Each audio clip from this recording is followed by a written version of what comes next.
The toast started before I even had my champagne glass. I heard my father's voice cut through the noise of the reception hall, that particular tone he used when he wanted everyone's attention, warm and wide and meant for a room. I was still at the bar, waiting. I turned around slowly, and that is when I understood that everything I had spent 6 years building was about to be handed to someone else. My father was standing at the head table with a microphone, his arm around my brother's shoulder, my brother grinning the way he always grinned when something good was falling into his lap. My mother was dabbing her eyes with a folded napkin. The guests were already leaning in, already smiling, and I was holding a glass of champagne I had not asked for, standing at the back of a room I had helped pay for, about to hear news I would not be able to unhear. To celebrate this beautiful occasion, my father said, "Your mother and I would like to announce that we are signing Harlow's Bakery over to our son. It's his legacy now. It's his future." The room erupted. The applause started at the front tables and rolled backward like a wave. I stood there and let it pass over me. I want to explain something before I go further, because people always ask this question, and I want to answer it honestly. They ask why I kept going, why I kept working, kept investing, kept showing up every single morning for 6 years at a business that was never legally mine, and I have thought about this more than I would like to admit. The answer is not that I was naive. I was 23 when I took over the bakery, not 12. I had a business degree. I understood contracts. I understood what it meant that my name was not on the deed, not on the LLC, not on a single piece of paper attached to that building. The answer is that I believed what my family showed me, not what they said. Nobody ever told me the bakery was mine, but nobody had to. My father handed me the keys on a Tuesday morning and said, "Fix this," and I did. My mother called me every week to ask how the numbers were looking, and I told her, and she said she was proud of me. My brother was living in Austin at the time, doing something in sales that he quit every 8 months, and nobody mentioned him in the same breath as the bakery.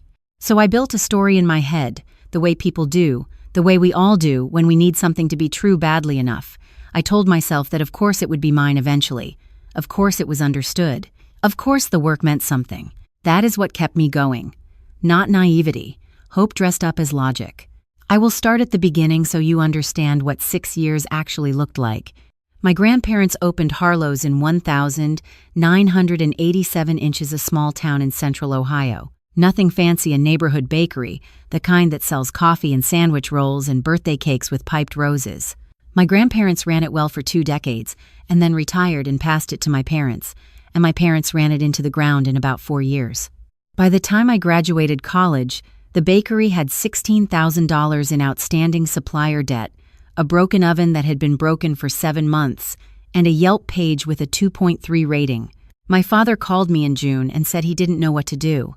I said I would take a look. I moved back home that summer. I audited every account, renegotiated with every supplier, set up a real POS system for the first time in the bakery's history. I took out a small personal loan to replace the oven. I fired 2 employees who had been stealing from the register for God knows how long. I hired a part-time pastry chef who actually knew what she was doing and restructured the whole menu around what sold and cut everything that didn't. I built a catering arm from scratch because the margins on individual retail sales were never going to be enough to sustain us. By year 2, we were profitable. Not dramatically, but genuinely. The supplier debt was gone. The Yelp rating was up to 4.1. We had a contract with 3 local companies for weekly office catering. By year 4, I had grown revenue by 60%. We had hired 4 full-time employees. I had taken a salary modest because I reinvested most of the profit, but my parents were drawing a comfortable monthly income from the business without working a single day inside it. I want you to sit with that for a moment. My parents were collecting money every month from something I had built, from the ashes of something they had burned down, and I was grateful for the opportunity. My brother visited twice during those 6 years, once for Christmas and once when he was between jobs and needed somewhere to stay for 2 months. During that second visit, he spent a lot of time at the bakery not working, just sitting in the back with his laptop and occasionally offering opinions about the logo. He said the logo looked dated. I told him the logo was 70 years old and customers loved it. He said I was being sentimental. When my brother got engaged, my parents were ecstatic in a way I had not seen since I was a child. My mother started planning the wedding 8 months out. My father called me to ask if the bakery could do the wedding cake as a gift from the family, and I said of course. And then I went ahead and made a 5-tier almond cake with buttercream and fresh flowers that took my pastry chef and me 12 hours to assemble, and we did not charge a single cent. That was 3 months before the reception, where my father gave it all away. I did not make a scene. I want to be clear about that. I stood at the back of the room with my champagne glass, and I watched my brother hug my father, and I watched my new sister-in-law clap her hands together with delight, and I smiled when people looked in my direction. And he drank me champagne, and when dinner was served, I sat at my assigned table and ate the chicken and answered questions about the catering business from my aunt, who had always been kind to me. I drove home at 11 o'clock, and I sat in my car in the parking garage of my apartment building for a long time. My apartment was mine. I need you to know that. It was a 1-bedroom in a building 20 minutes from the bakery, and I had bought it 2 years earlier with a down payment I had saved from my bakery salary. The deed had my name on it. Just mine. I had made sure of that. I called my best friend that night and told her what had happened, and she said a lot of things I needed to hear. She also said something I would come back to later. So what are you going to do? And I told her honestly that I did not know yet. I went to the bakery the following Monday. My parents were there, which was unusual. They almost never came in. My father sat me down in the small office off the kitchen and explained, very gently, that the legal transfer would take about 30 days to process. He said he hoped I would stay on to help with the transition. He used that word transition, like I was being transitioned into something better, rather than out of something I had built. I asked what my role would be going forward. He said he was sure my brother would want my input. I thought about that for a few seconds. Input: 6 years of 60-hour weeks, a personal loan that took me 18 months to pay off, a business I had grown from $16,000 in debt to a 60% revenue increase, and my role going forward was input.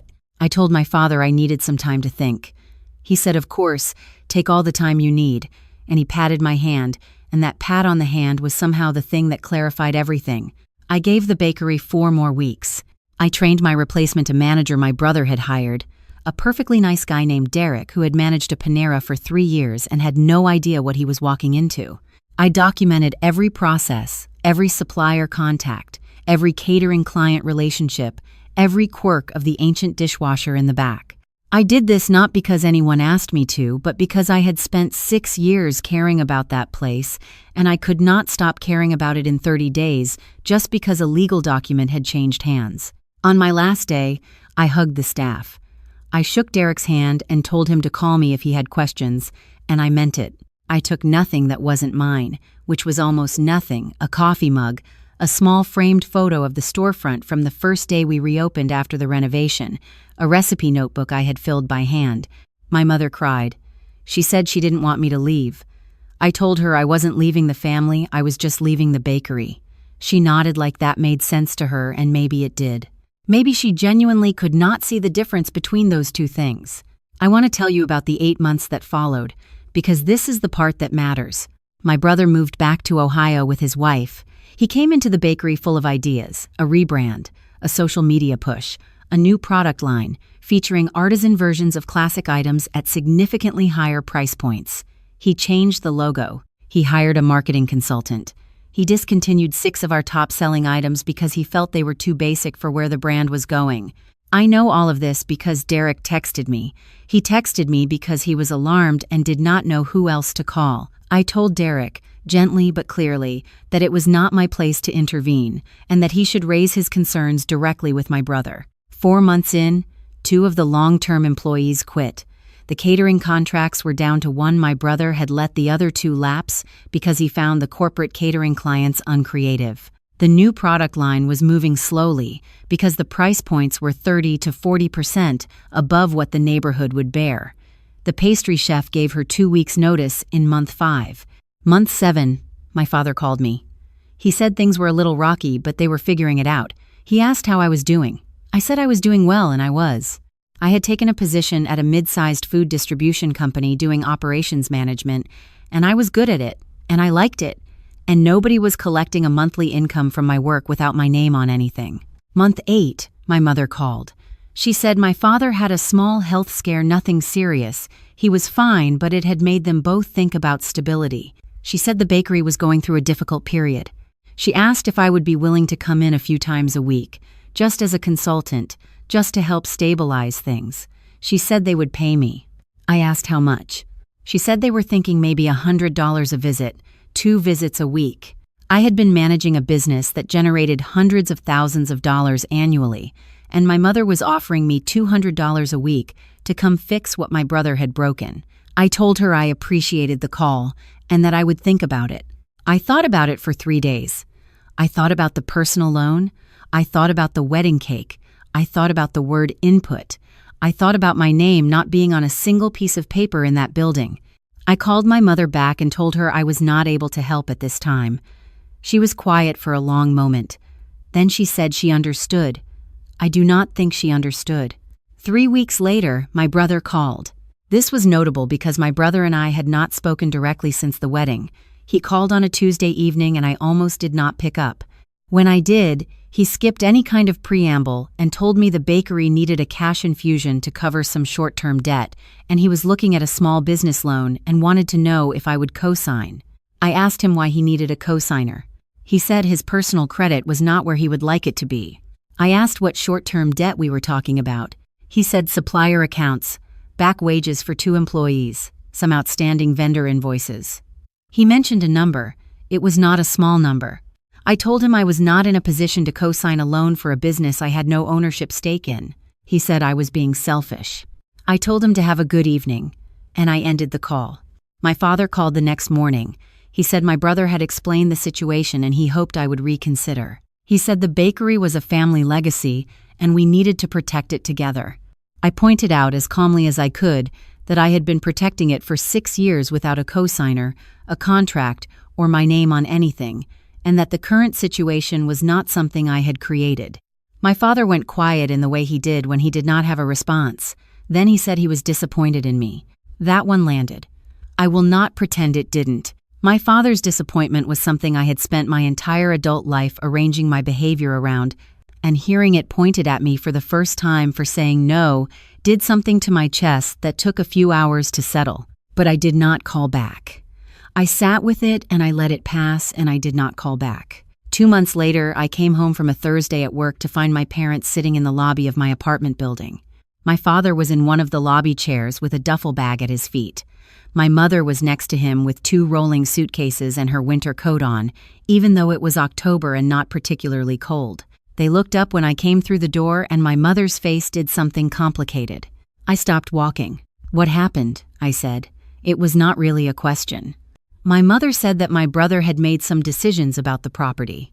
She said it in exactly that way, some decisions about the property, and I understood that she was still, even now, softening the language to protect him. What had actually happened, as I pieced together over the next 15 minutes in the lobby, my brother had found a buyer.